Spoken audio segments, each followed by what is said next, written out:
Hello and you are welcome to episode 8 of Dan and Darragh Doability. I'm Darragh McNicholas. And I'm Darragh. And you are very, very welcome. You'll get us on Facebook, Twitter, Instagram, YouTube and iTunes. And iTunes now, yeah. All at Dan and Darragh Doability. Mm-hmm. And if you want to drop us a line, you get us at Dan and Darragh Doability at gmail.com. That's the one. Okay, Dan, not an awful lot of news this week, actually, funnily enough. Maybe Unfortunately not, yeah. But there's one article that I did see from Tuesday night, I think it was, at a Liverpool football match. Now, I have to confess, I'm not exactly a Liverpool fan, I'm an Arsenal fan. So, but no, I just thought this was absolutely wonderful.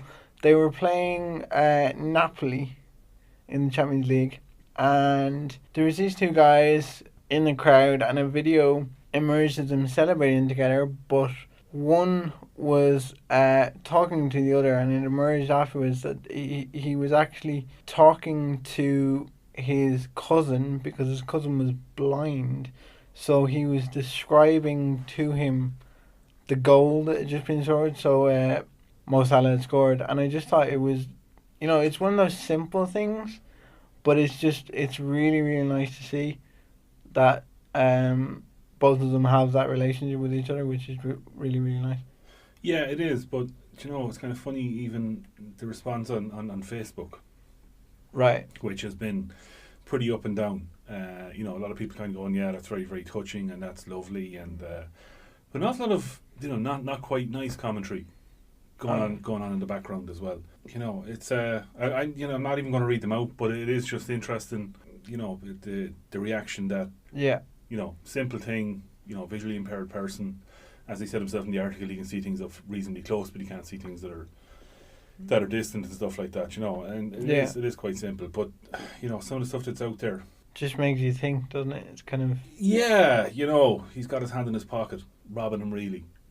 Just that's mild as to what's been. Yeah, and it's completely unnecessary. I mean, it's like, this is about somebody taking the time while you're in the middle of a celebration to kind of go to realize, okay, my cousin is in this situation and he needs my help here. I'm going to do my utmost to help him enjoy the moment. And like, it's interesting that you bring that up, because I even saw a tweet from an Everton supporter, and I think she said, even I'm an Evertonian, but this is just brilliant.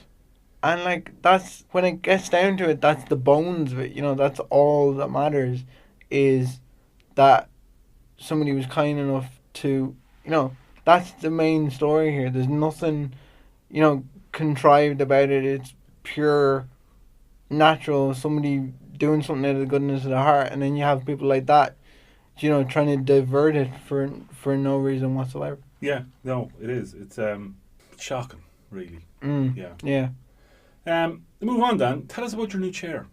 Yeah, the new chair. It's good fun. It's great fun. We've had a few issues with it. I did have to get there's a bar at the back of it that was a little bit too long, so that would help if you needed to put it into manual. Oh, for pushing it, just in case. But that ended up being a bit too long, so if I would even getting into the studio earlier in the week, it was a little bit of an issue. So I had that trimmed back, so that's working now. I still have to get it programmed, because the really nice thing about this one is it has Bluetooth on it. So Dan, just to stop you there, is there a chance then I can hack your wheelchair and make it go? Please say yes. Please, God, say yes. Probably not, but maybe. You haven't thought about this, have you? I haven't thought about it, no. I'm a little bit scared now. Sorry, just a very bad evil laugh, but we're going to find out if we can do this. This could be fun. No, I'm just going to metaphorically have my head slowly back away right now. This could be interesting. Yeah. We got to talk to the guys upstairs in IT and just see if we can hack it.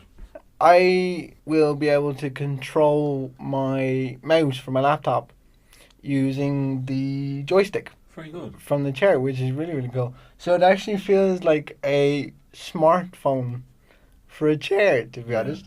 I would say it doesn't really look like a smartphone. No, you'd be right with that. It's to give our viewers a feeling of it. It's orange and black. It's not dissimilar to the last one. In we say shape and size, just colour is slightly different. No, but I mean the rests on it are fairly similar. The armrests are similar. Where the joystick is fairly similar, but I suppose it's down to the wheels is very different. Yeah. So this one is they call it mid-wheel drive. So it there's 6 wheels on it. So there's just going to do a Top Gear review of the chair. This is my attempt to be Jeremy Clarkson, but it probably won't end well. So it's mid-wheel drive. So there's 6 wheels on it. So it basically it turns on itself. So I like to say it turned on a sixpence, as they say, and it's just great for getting in and out of tight spaces, especially now that the bar has been taken back on it.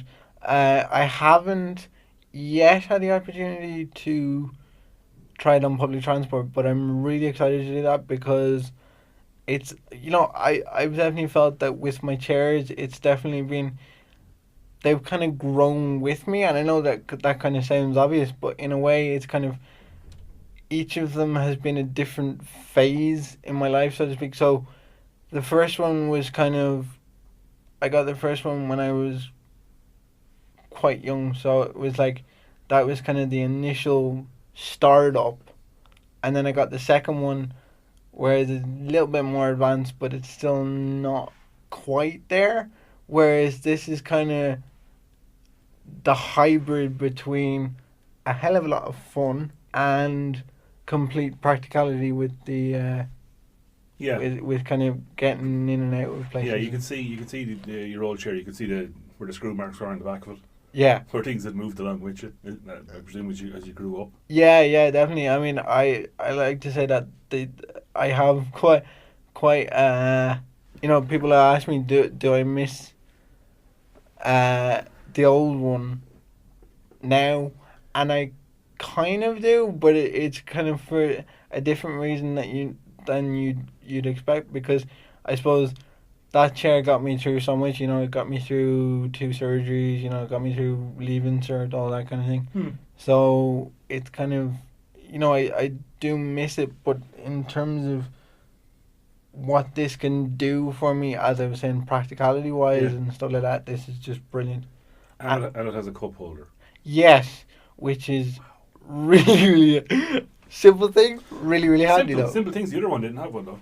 Yeah, and it's really, and it actually reminds me to drink a little bit more as well, because that can, sometimes I can forget to drink. Dan, like everybody else, don't worry. Yeah, dehydration's a thing. Yeah, exactly. For sure.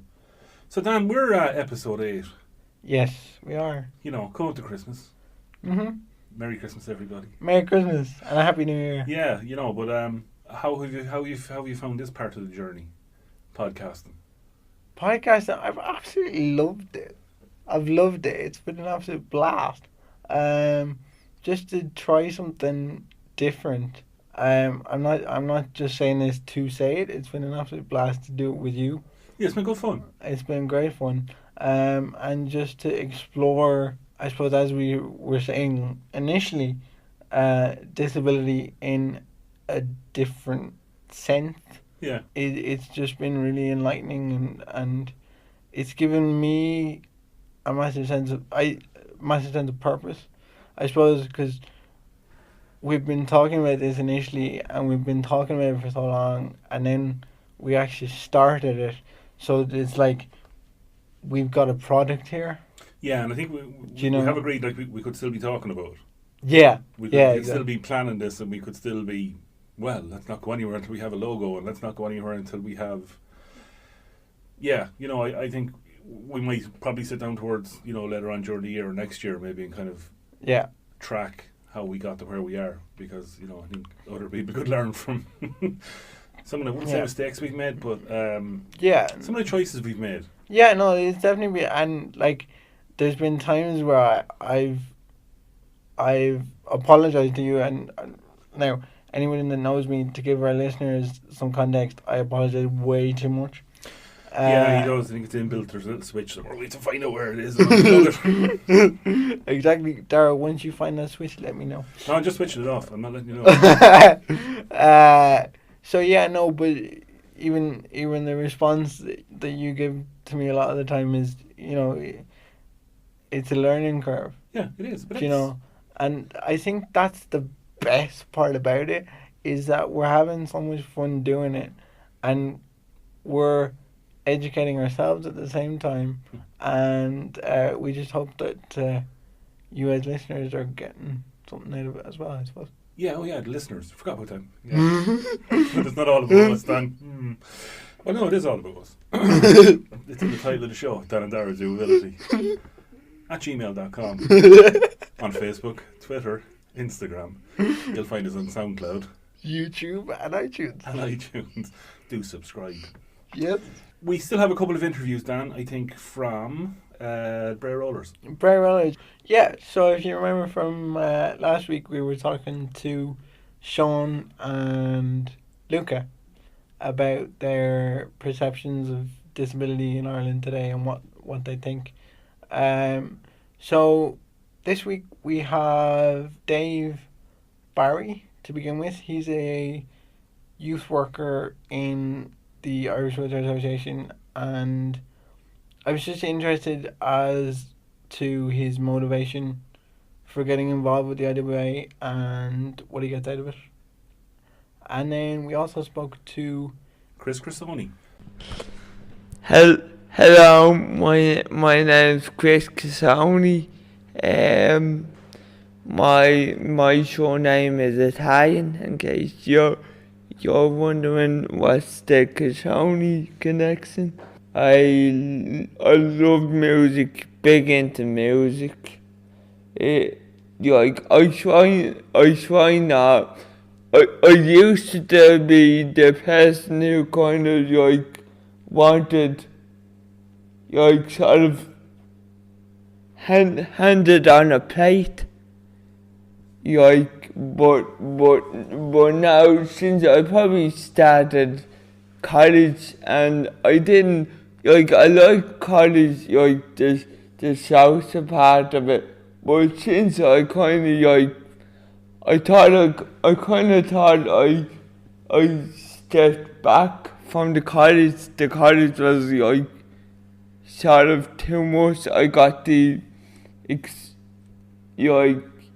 rather than I just thought, I won't mention no names, but I just thought I wasn't nobody helped me as much as to understand things, and nobody helped me as much as an able-bodied person.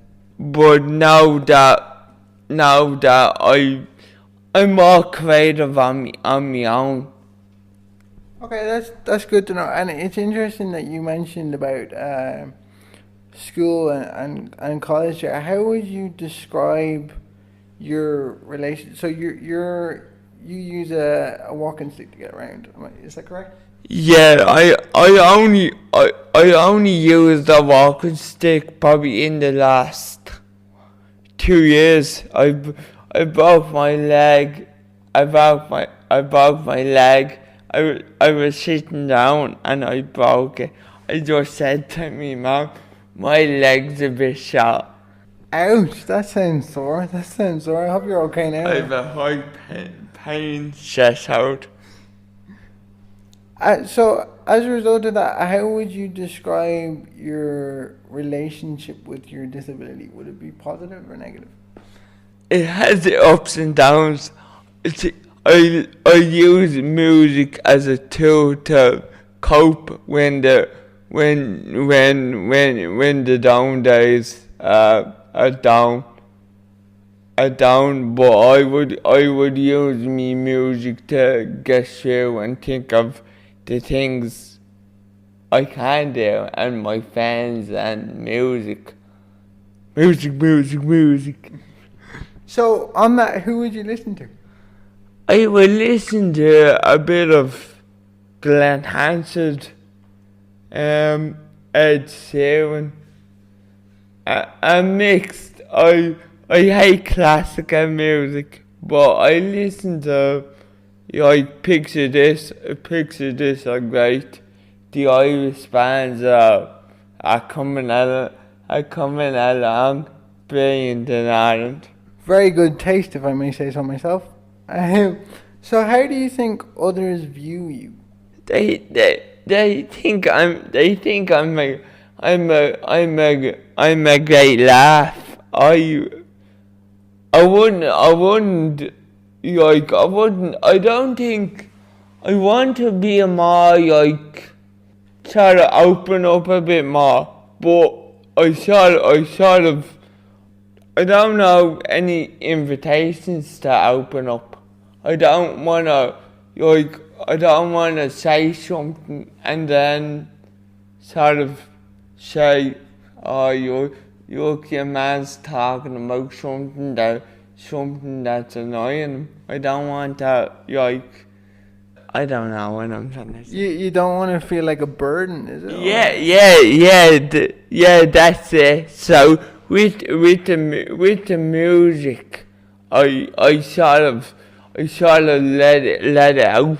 With that, I do a lot of creating, writing at home on my laptop and stuff. That's a great way to keep your mind active, though. So I would encourage you to keep that up.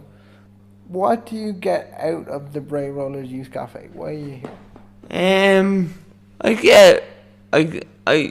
get about updates on the Axel IWA, if there's any updates in the IWA, I could get involved with the Angels Appeal, have an opportunity to set angels near Christmas, and just a generous chat. I enjoyed last week when we integrated with another local youth club down in Bray. I really enjoyed that. That's great to hear, man. And what do you think needs to change to improve Ireland's attitude towards disability? Probably the education system. But if a service not suitable for you, or the course is not suitable for you, could they not stay in a right pathway? This course isn't right for you, but you could do graphic design or IT, or if IT wasn't good for you, something that a second hobby of yours. How you doing? I'm David Barry. I'm a youth worker with the Irish Wheelchair Association in Dublin and Wicklow. I run youth clubs, I run discos, holidays for young people with disability from 13 up to 30. I run workshops in schools around disability awareness, and I do loads of other bits and bobs, linking young people in with different things they're entitled to. And yeah, so that's my job. It's not a 9 to 5 job, it's a 9 to late at night job some nights, but I love it. I've been doing it for 9 years now. I've worked with the Irish Wheelchair Association for 15 years now, which is quite scary. But yeah, it's a passion in my life, and I love my job, which is a good thing. Personally, my life has changed big time in the past few years. I have a little daughter now, so that's a big change in my life. And I love Liverpool Football Club.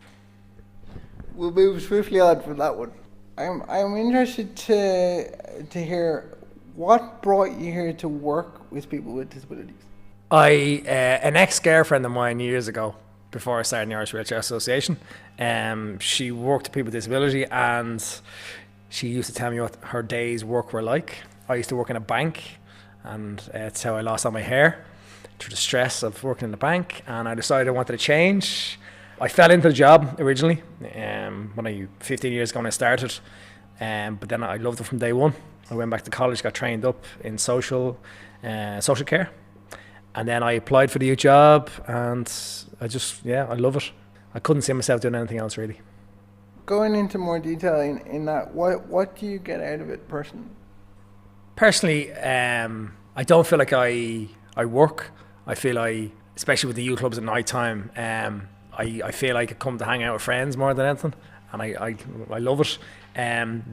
The office work can sometimes be a bit draining, and dealing with budgets, that kind of stuff, but it's necessary to allow the nighttime work and the fun to happen. I feel like a lot of time I'm hanging out with friends having fun, which pretty cool job to say I have. Yeah, I would agree. That's great to hear. And I'm interested as to which misconceptions of disability for you are the most frustrating. I suppose I would work across not just this youth club, but I have different youth clubs that I work with, and also some of the kind of young adult services. I think maybe someone who's non-verbal, there could be a misconception that they've no intellectual capacity, when obviously that can a person who's non-verbal could have an intellectual disability, but they may very well not. Stephen Hawkins, for example. So we go into schools and we talk about this kind of thing. Also, like stuff like language, like inappropriate language being used, words like handicap and stuff like that. So they're kind of things that might annoy me. And you mentioned there in terms of you have a little daughter. Congratulations on that, by the way. And I'm interested in terms of like educating her as she grows up, with you working with people with disabilities. How do you think you will help her understand the ability, I suppose, that people with disabilities have? So a colleague of mine in Clontarf, one of my very close colleagues in Clontarf, she's a wheelchair user. She's a manager of our assisted living service. She gave my daughter Jessica a little pram buggy there last year. So Jessica, I'm sure I've shown you guys the picture. Jessica pushes her little wheelchair buggy around the house with her little dolls in it. So from day one, she knows what a wheelchair is. I suppose through my work, I'm going to involve her in the youth clubs as soon as I can. As soon as her mother lets her out that late, I'll have her in at the youth clubs. I just think be my daughter, she'll know from the very start that people are, whether they have a disability or not, people are equal and deserve equal rights, equal entitlements, and everyone has ability. The whole ability versus disability thing, that we all have our own abilities. As we say in the workshops we do, you're a good singer, Dan, I'm a crap singer. Do you know what I mean? We're all good at different things. Like, my legs work better than yours, but you're better than me at other things. It's all just different abilities. Yeah, I completely agree. As for the singing comment, I'm not sure what you're listening to, but I'll take that as a compliment. You're a better singer than me. Thank you very much, Dave. I appreciate that. Thank you, Dan. So Dan, that was Dave and Chris from the Bray Rollers in Bray. Funnily enough, pretty interesting. It is always interesting to see why volunteers. Okay, it's a job for Dave. Yeah. But he's there for a particular reason. And it's pretty impressive, really. Yeah, and it's great to see and to hear, I suppose, radio, that his passion for it as well. Yeah, a huge level of commitment. Yeah, 100%, and that's what we like to see, and that's what we need to see. Yeah, I think so. Yeah. Yeah, and then Chris, I think there was some very interesting points there from Chris as well. Especially when it comes to education. Yeah. He did mention, possibly when he went to college being on the wrong course, but nobody kind of went, listen, Chief, this probably isn't for you, but you might be better off over here. Yeah. And obviously there wasn't a huge level of support from there either. Yeah, and I mean, like, it's the same with anyone else. You deserve to do what you want to do, regardless of ability. Yeah. Or I think we said it last week or the week before. It's the same for everybody. Yeah. Even if you have a disability, you just want to go to college. Yeah. You want the same things everybody wants. You just want access. You want to have a go. You want to do your best. And it's interesting you were talking about the support there. I mean, like, that's not specific support, if you get what I mean. Like, anybody would get that kind of support. Okay, we would advise this, we wouldn't advise this, we would advise that, so to speak. So that's not alien. I don't know whether, you know. No, you know yeah, what it's I not mean? something that should be specifically held up for a person with disability. Yes, exactly. It's the same for everybody. Exactly. So, why that was happening to Chris, I just don't understand it, because it's clear from that he wants to get involved in education and he wants to get somewhere. You know, as you were saying, he's very passionate about his music. Yeah, and he seemed to got a lot out of it anyway. Yeah, You know, personally, it seems to have brought him along, and he brought him over his shell. I think is what came across to me as well. Yeah, definitely, 100%. So we will have more interviews coming up in the future. Yeah. You know, so if there's anybody out there who wants to get in touch with us, you know, if you want us to listen to your story, we'll certainly go and get you. We're going to take a break for Christmas. Yay! Going to do anything special with the chair, Dan? Do you know what? I have gotten into a habit of decorating chairs with Christmas tree lights over the years. Darragh is looking at me shaking his head. Oh dear God! I know, yeah. You'll have to take a picture, Dan. Actually, we'll have to take a picture. We put it up on Facebook. Yeah. I just don't know whether that will happen this year, because it is a new It's chair. a new chair. Yeah, I can't get the new chair. No, not so much that, but I'm not sure where they'll go. So we'll have to figure that out first. I should just do what you would with a Christmas tree. Just throw it at them. You know? Exactly. Yeah. We're hoping that will happen. If it doesn't, I will throw... Does your chair have a USB port? I don't think it does. Just curious. That's all. But yeah, no. If that doesn't happen with the new chair, I will throw up an old photo of. Does the chair have a name? Does the chair have a name? No. Did the old chair have a name? No, it didn't. Interesting. As attached as I did sound to it, I didn't go as far as naming it. Now, if you do have any suggestions for a name for a chair, I am more than willing to hear them. Beep beep beep beep beep. R2D2, I like that. You know, that's just Mark me, 2. that was just me beeping out the name I gave your chair. Very good. Yeah, you get us on Facebook, Twitter, Instagram, YouTube, and iTunes. Yeah, and we're hosting on SoundCloud. I've been Darragh McNicholas. And I've been Dan Airy, and a very Merry Christmas and a Happy New Year to you all. Bye.